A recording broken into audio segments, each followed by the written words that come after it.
A company raised $120 million to build a machine that squeezed juice from a bag. Investors believed it would revolutionize how people ate at home. Within 4 years, the company was gone, and the machine became a case study in what happens when engineering ambition loses sight of the customer problem it was meant to solve. The central question is not whether the technology worked. It did. The question is why a functioning, well-engineered machine could not survive contact with a simple fact about the product it was built to serve. Doug Evans founded Juicero in 2013. He had spent years in the organic food industry and believed cold-pressed juice could become a mass-market product if the technology was convenient enough. Cold-pressed juice required expensive commercial machines and produced inconsistent results at home. Evans envisioned a countertop appliance that delivered fresh juice without the mess, prep time, or cleanup of traditional juicers. The target customer was health-conscious, affluent, and willing to pay for convenience. The market context mattered here. Premium subscription hardware tied to recurring consumable purchases was already a proven model in coffee and razors. Evans was betting that the same logic could extend to produce. The model worked by subscription. Customers bought the machine, then ordered proprietary juice packs delivered weekly. Each pack contained pre-chopped, pre-portioned organic produce sealed in a food-safe pouch. The machine applied 4 tons of force to extract juice directly into a glass. Evans positioned it as a premium appliance, comparing the experience to owning an espresso for vegetables. Early adopters liked the ritual and the fact that they could make cold-pressed juice without cleaning a blender basket. The appeal at this stage was real. The problem it solved on paper was legitimate. Mess, time, and inconsistency were genuine friction points for home juicing. Silicon Valley responded. Juicero raised $18.5 million in a Series A round in 2014, led by Artis Ventures. By 2015, the company closed a Series B at $70 million, with backing from Google Ventures, Kleiner Perkins, and Campbell's Soup Company. The founder framed the company as a hardware-enabled health platform that would eventually expand into meals and other fresh food.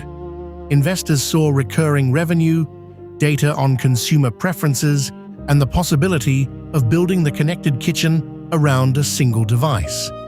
That framing explains the size of the checks. This was not funded as a kitchen appliance. It was funded as a platform, with the juicer as the first entry point into a much larger recurring revenue business. At its peak in 2016, Juicero had raised $120 million across 3 funding rounds. The company employed over 100 people, operated its own manufacturing facility in California, and sold machines through its website and select retail partners. The press machine generated 800 pounds of force per square inch. It contained custom circuit boards, sensors, a QR code scanner, and wireless connectivity. The device could read each juice pack, verify its expiration date, and refuse to press an expired product. The machine retailed at $699 at launch, later reduced to $400. Culturally, Juicero had become shorthand for Silicon Valley excess even before its collapse, a machine expensive enough and strange enough to draw attention on its specifications alone. The structural problem was visible in the engineering itself, long before any public reckoning. The press used a geared mechanism with precision-machined parts designed to exceed commercial juicing standards. NASA had identified excessive features as a top 10 development risk because each additional component introduces new failure points and maintenance requirements. Mercedes-Benz had removed 600 non-essential features from its cars after discovering that complexity led to malfunctions and customer complaints. Juicero's machine had over 400 custom parts. The design prioritized technical capability over user need. This is the structural weakness, and it is distinct from any single decision anyone made. The company had engineered a task that did not require that level of force, that level of precision, or that number of components, and had built a business model that depended on customers never noticing. The decision to build proprietary hardware made sense within the subscription model, and it is worth separating this choice from the underlying flaw. Locking customers into the juice pack ecosystem created defensibility and prevented competitors from selling compatible products. But the complexity drove up manufacturing costs. Each machine cost Juicero more to produce than the company could recover at the retail price, even at $699. The business required massive scale to reach profitability, and scale required broad consumer adoption of both the device and the packs. Every dollar spent engineering additional force and additional precision was a dollar. The unit economics had to absorb somewhere else, and the company was choosing sophistication at exactly the moment it needed lower costs and simpler production. In April 2017, Bloomberg published a video demonstration showing that the juice packs could be squeezed by hand. A reporter applied pressure to the pack and extracted roughly the same amount of juice the machine produced without the device. This was the trigger, and it functioned as a trigger precisely because it was so simple to verify. The revelation changed the conversation immediately. Critics began calling Juicero an expensive solution to a problem that did not exist. The machine, which had been marketed as essential for extracting juice from whole produce, was now exposed as unnecessary for squeezing a pouch that had already done the work of chopping and portioning the produce inside it. Juicero responded by emphasizing food safety features and the consistency of the pressing process. The company argued that the machine delivered a measured amount of force, verified freshness through the QR scanner, and provided data about consumption habits. These arguments were not false, but they answered a question the market was no longer asking. The value proposition had collapsed. Customers were paying $400 plus $5 to $8 per serving for juice they could extract manually.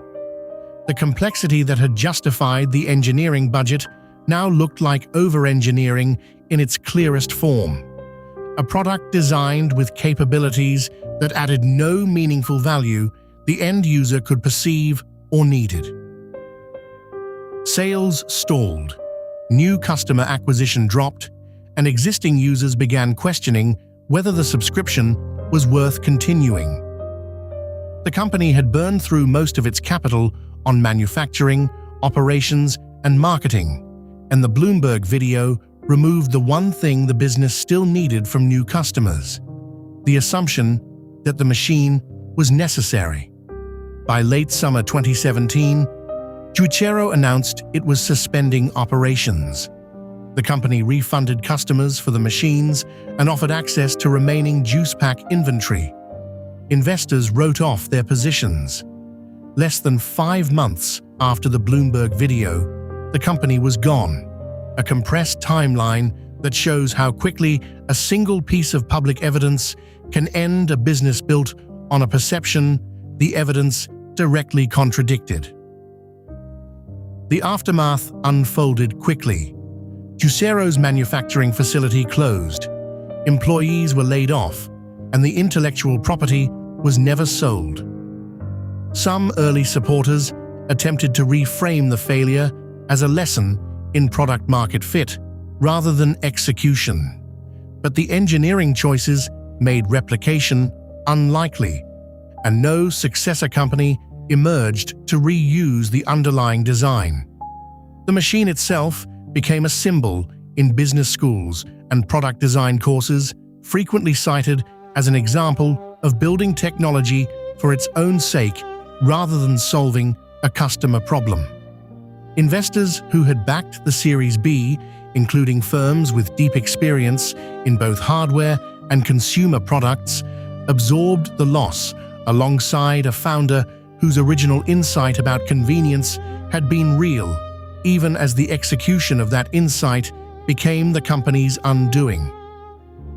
The lesson is mechanical and specific, not a general warning against ambition.